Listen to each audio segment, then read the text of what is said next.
it down, Cos. How dare you? Holy fine. Not much to talk about here. Would you not give your left nut to be a quarterback on that team? The Wheelhouse. Sunday NFL wrap-up with Bauer. That team is right now destined for the shit pile. And the sweet, nasty Chris Cause. It's a victory for my ego, baby. Welcome to your Sunday night edition of the Wheelhouse. Football is at hand. Thanks for tuning in. I'm Bauer. I'm the sweet, nasty Chris Cause. We are peckless tonight.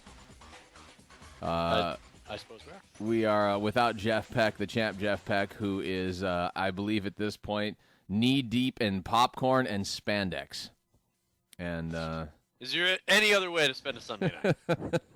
he's at whatever WWE pay-per-view event is happening at Madison Square Garden today. I don't know what, something in a cage, or I have no idea. Is it a Survivor Series? I haven't the slightest. But anyways, he's there tonight with his lovely girlfriend. I guess you're no right. doubt is just thrilled. Well, listen, I was gonna say, is there a card? I don't even know if there's a card. Team Orton versus Team Barrett tonight. So I believe he was much more excited to see John Cena team up with The Rock. Ah, yeah, there you go. Maybe that's wow. Well, there you go. Never before. Never again. So I hear. I believe that's how it goes. So anyways, good for, well, I'm sure next week we'll get a wrap-up from the champ, Jeff Peck, as to, bated breath. Yeah, what happened at Survivor Series. But here, friends, it's all about the football action, and there was some football action today. Cause, any place in particular you'd like to start? I know the one thing that I have commercials that I'd like to talk about in a little bit. Oh. All right. I don't know. I didn't have any of particular note today. Okay. The ones that really got under my skin. I suppose the Jennifer Lopez Fiat one is still. Yeah, and not the Dance-O-Rama. Yeah. Because apparently they were getting bad reviews on that one. What? Nonsense. Everybody loves J-Lo in that. So I'm sure that they'd replaced it with this, because she's still Jenny from the block. These streets are her home after all. That's right. It's the Hood episode. The Hood commercial, if you will. But we'll get to that in just a little bit. First, I don't know. I guess Thursday night's game would be the place as far as a timeline would go to start. In, I guess, probably a moment that you were thrilled to death about as a Patriots fan. But at the same time, maybe it just added to the belief that the system that you already had, that the Jets are just not a good team.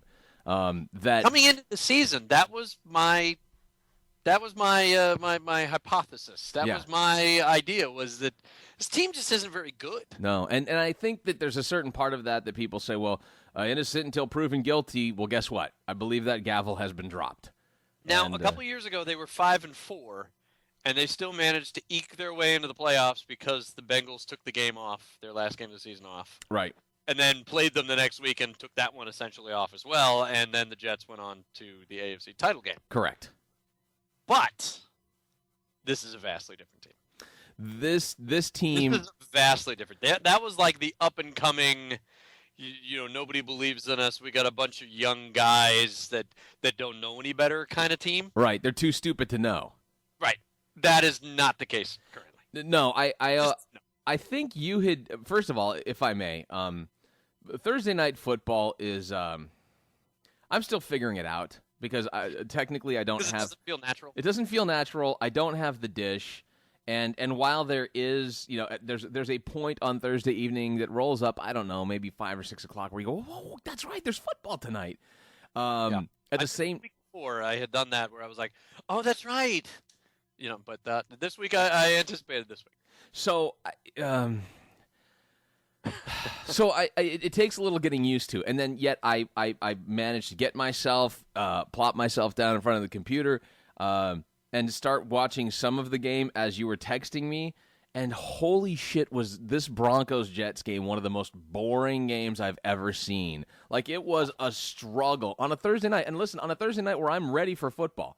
Like, I'm looking, I'm thinking to myself, okay, this would be a great way to kind of kick things off for the weekend.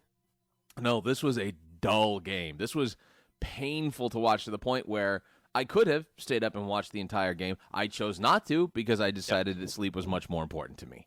I knew the moment because you said, I'm done. Yeah. You texted it to me where I'm done with this. I tried to actually text you an audio clip of me tapping out, and unfortunately, but I was done. I was well done. I did finish it. I did finish watching that. You are a much bigger man than I am.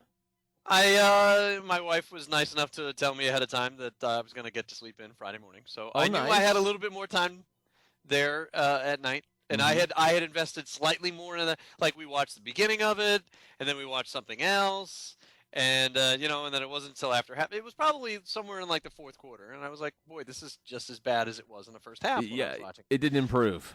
And first of all, let me make an apology for the Jets. Okay. Brutal schedule maker. Yeah. Brutal. It's one thing if you're going to make home back-to-back. If you're making a team play on a Sunday night, and this is before the flexing and in and out and all, changing the schedule on the fly later on in the season. Right. This was going to be a Sunday night game, and this was going to be a Thursday night game. Yeah, this was all planned out in to great say detail. To the Jets, okay, we're going to have you guys play your most heated rival. You're going to get to play at home, but it's going to be a Sunday night, and you're going to do that. And then you're going to have 2.5 days off, and then you're going to fly to Denver at altitude so you can play on the road against a team that nobody has any idea how to plan for. Right. Good luck. Good luck to you with that. So I would like to say that really, really getting the shaft were the Jets on the schedule standpoint. That's just brutal. But at the same time, the point has to be made, and you brought this up to me in the text, and it was the same thing that I had thought watching some of the game, and more importantly, the start of the third quarter, which is at roughly 5 minutes in is when I tapped out.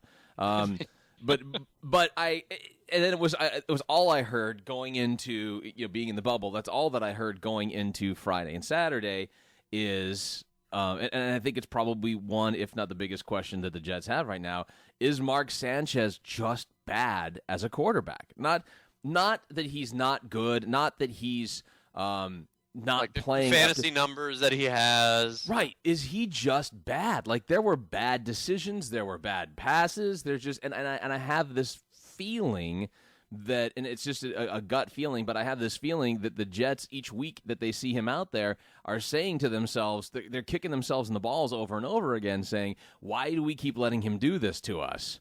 And that's just the feeling I have. We'll see if this grows into something, but now today Rex Ryan was fined between $75,000 and $100,000 for shouting an obscenity to a Patriots fan on Sunday night. Mm-hmm.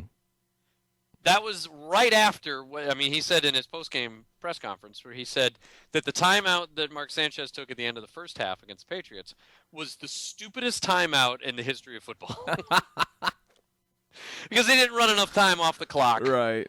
On the play clock, and it gave enough time for Tom Brady to come down and score. But so right after that, I guess some Patriots fan leaned over and said something, and Rex Ryan told him to shut the F up. Mm-hmm. Not only that, but like he had some expletives. He was talking to his son about that. Apparently, one of those that was reported was how if the Patriots could score 37 on the best defense in football. Oh, right. So Rex Ryan has got a couple of problems. You think? He's got delusion of grandeur in one of the worst ways I've ever seen. Once again, he said the best defense in football, yes? Best defense in football. Jim Harbaugh called, and he told him to go fuck himself. But, so technically, either Harbaugh could call right now, and really, I'd be fine with it. Frankly, either one, yeah. Could call him and tell him that. But he's got a starting quarterback in Mark Sanchez, who they mortgaged that draft, the 2009 draft, to move up and get Mark Sanchez. Mm-hmm. He's it. It's not like they could even possibly think about turning to their backup quarterback, 41-year-old Mark Brunell, who they were trying to convince people was playing Tim Tebow on the scout team. Right. Oh, dear God.